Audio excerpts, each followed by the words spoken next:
يموت طوعا ليبعث من جديد في المستقبل، لكنه يستيقظ في عام 2091 وحيدا بلا ماض ولا حق في الموت. السنة هي 2015. مارك جارفيس رجل يبدو أنه يملك كل شيء، لديه وظيفة مثيرة تدر عليه دخلا جيدا وتثير اهتمامه حقا، يحيط به أصدقاء أوفياء سيدعمونه في كل الظروف، والأهم من ذلك أن المرأة التي يحبها دائما إلى جانبه. تبدو حياته مباركة حقا ومستقبله مشرقا حتى يتغير كل شيء بتشخيص مدمر واحد. يخبر الطبيب مارك بأنه مصاب بنوع حاد من السرطان، وأن أمامه في أفضل الأحوال سنة واحدة فقط ليعيشها. هناك فرصة لإطالة حياته بالعلاج الكيميائي والأدوية القوية، لكن لا توجد أي ضمانات.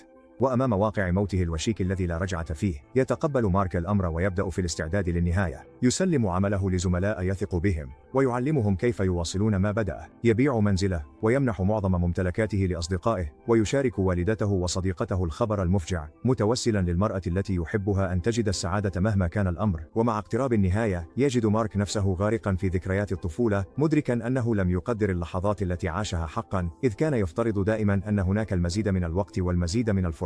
لكن الوقت الآن ينفلت من بين يديه. في أحد الأيام، يقود مارك سيارته إلى أطراف المدينة، يترك سيارته هناك ويختفي في الأفق. وفي النهاية، تعثر عليه نعومي صديقته، وهو في حالة ارتباك وذهول. يخبرها أنه لا يتذكر كيف وصل إلى هناك أو ما الذي حدث. يفترض كلاهما أن المرض يزداد سوءا وأن وقت مارك يوشك على النفاد. وبعد أسابيع، يجتمع مارك ونعومي وبعض الأصدقاء المقربين في حفلة وداع. خلال تلك الأمسية، يذكر أحدهم شركة تدعى ميركل هيلث، وهي مؤسسة خاصة مثيرة للجدل، لكنها تنمو بسرعة وتستخدم تقنية التجميد الحيوي للحفاظ على الجسد على أمل إحياء الأشخاص عندما يصبح الطب قادرا على علاج أمراضهم ومنحهم فرصة ثانية للحياة. وبينما يثير الأمر اهتمامه، يبدأ مارك بالتفكير الجدي في هذا الإجراء التجريبي، لكن لكي يكون مؤهلا، يجب أن يموت قبل أن ينتشر السرطان كثيرا. ويتخذ القرار المؤلم بإنهاء حياته مبكرا ليحافظ على فرصته في أن يبعث من جديد. تغمر الحزن نعومي.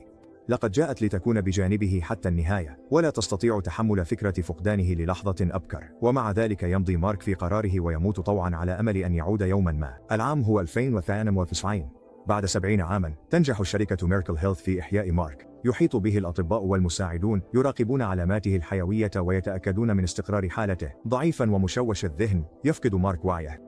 وبعد فترة من الزمن، يستيقظ ويرى انعكاس صورته لأول مرة. يشعر بسوء شديد، يغمره الضعف وصداع حاد يمزق رأسه. يجلس الدكتور ويست، أحد الأطباء الرئيسيين، معه لإجراء محادثة. يسأله بلطف عما إذا كان يتذكر أي شيء من حياته السابقة. يتمكن مارك من استرجاع بعض الشذرات من عام 2015، لكن الذكريات ضبابية وليست واضحة كما كانوا يأملون. بعد قليل، يخبر مارك بأنه أول شخص في التاريخ يعاد إلى الحياة. جسده عبارة عن نظام بيولوجي معقد للغاية، لم يتبقى من أعضائه الأصلية سوى حوالي 20%. أما الباقي فهو مكون من 65% عضلات وأنسجة مستنسخة، و10% زرعات بيونيك، و5% أخرى عبارة عن أجهزة تقنية مزروعة في جسده لمراقبة وظائفه الحيوية. أحد هذه الأجهزة يقع على بطنه ويحتوي على واجهة خارجية يمكن توصيل كابل بها، ومن خلال ذلك يجمع العلماء بيانات فورية عن صحة مارك وحالته لتقديم الدعم الطبي الفوري عند الحاجة. بعد إحياء مارك، يواجه الأطباء والعلماء تحديات غير متوقعة. جسده ضعيف للغاية، يكاد لا يستطيع الحركة أو الكلام، ويحتاج رعاية مستمرة. يخضع لمراقبة طبية دائمة، ويتناول عشرات الحبوب يوميا، منها المسكنات وأدوية لإبقائه حيا. رغم كل شيء، يواصل مارك الصمود، وبعد فترة وجيزة يتمكن من اتخاذ خطواته الأولى، رغم أنه لا يزال غير قادر على المشي بمفرده. لم يكن وحيدا أبدا. مساعدته الشخصية إليزابيث كانت دائما إلى جانبه، مكرسة تماما لمساعدته بكل طريقة ممكنة. وبعد بضعة أيام، بدأ الدكتور ويست والدكتورة سارة العمل على تعزيز القدرات الجسدية لمارك. يمارس مهارات الحركة الدقيقة ويؤدي تمارين أساسية، رغم أن كل حركة تسبب له ألما سيختفي تدريجيا مع مرور الوقت. ومع بدء تعافيه، يبدأ مارك في طرح الأسئلة. كان فضوله كبيرا بشكل خاص حول كيفية تغير البشرية خلال 70 عاما الماضية. كان قد تخيل مستقبلا مليئا بالسيارات الطائرة وبرامج الفضاء والبشر الذين يستعمرون كواكب أخرى، لكن ذلك لم يكن سوى خيال علمي إلى حد كبير. يبدو أن البشرية لم تتغير كثيرا، فقط بعض الأمور الصغيرة هنا وهناك. واحدة من أكبر التحولات كانت في نظرة الناس للحب والعلاقات. لم يعد معظم الناس يبحثون عن شريك حياة دائم أو يبنون عائلات تقليدية. بدلا من ذلك، أصبحوا يقدرون الحرية والعلاقات المفتوحة والمساحة الشخصية. يقدم جهاز ميموسكرايب لمارك، وهو سماعة رأس تتيح للمستخدمين مشاهدة وتسجيل ذكرياتهم كما لو كانوا يحفظون ملفات على وحدة تخزين. في أول تفاعل له مع الميموسكرايب يشعر مارك بالإرهاق، يضربه صداع شديد بينما تجتاح ذهنه الذكريات كأنها انهيار جليدي.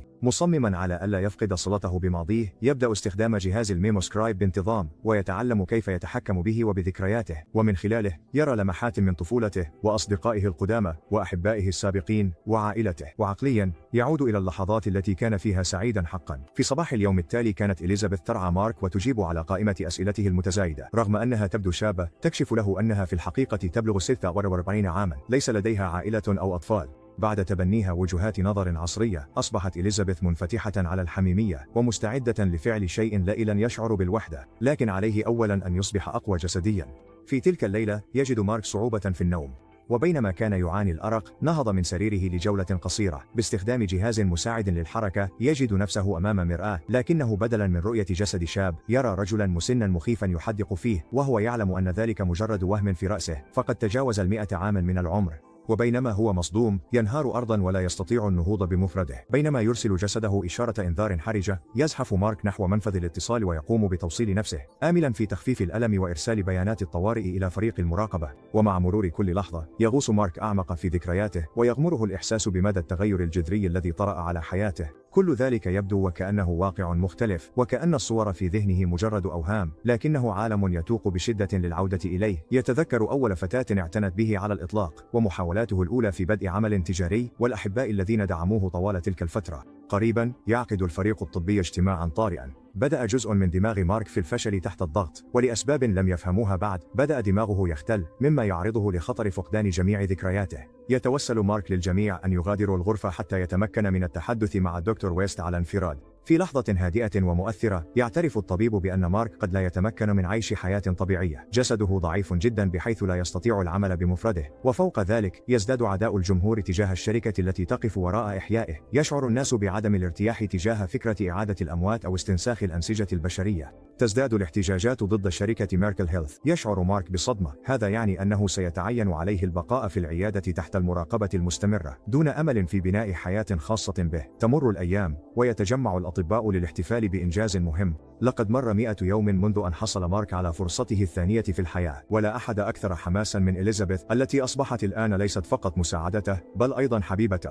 ولإحياء هذه المناسبة يعيد الدكتور ويست إلى مارك صندوقا من ممتلكاته. في الداخل يجد دفتر يومياته القديم، وزهورا مجففة من فتيات كان يهتممن به سابقا، وكرة كان يلعب بها طفلا، وصورا لاختراعاته الأولى. وبين هذه الأشياء يجد شيئا غير مألوف، رسالة لم يرها من قبل. يتضح أن الرسالة من نعومي، المرأة التي أحبها قبل أن يموت. وبينما يقرأ مارك الرسالة تعود إليه ذكريات نعومي بقوة. يبدو أن حبهما كان ينتمي إلى حياة أخرى، ومع ذلك كان حبا خالدا يتجاوز القواعد والمنطق. التقيا لأول مرة في الجامعة عندما كانا مراهقين، وتحملا معا عقبات لا حصر لها ليكونا معا. كانت نعومي على علاقة مع شخص آخر، ما اضطر مارك لتحمل اختفائها المتكرر ولقاءاتها السرية. أحيانا كانا يلتقيان نادرا، وأحيانا تمر سنوات دون أن يريا بعضهما البعض. وعندما كانت نعومي تمل من علاقتهما المعقدة كانت تبتعد، وأحيانا تنام مع غرباء، لكن مهما حدث كان حبهما دائما يجد طريقه للبقاء. وفي اللحظة التي بدا فيها أنهما قد يحظيان أخيرا بفرصة للسعادة، تلقى مارك خبرا مدمرا. كان مريضا ولم يتبقى له سوى عام ليعيشه. الآن تغمر مارك الذكريات، لكنه لا يزال يرغب في قراءة رسالة نعومي من عام 2033.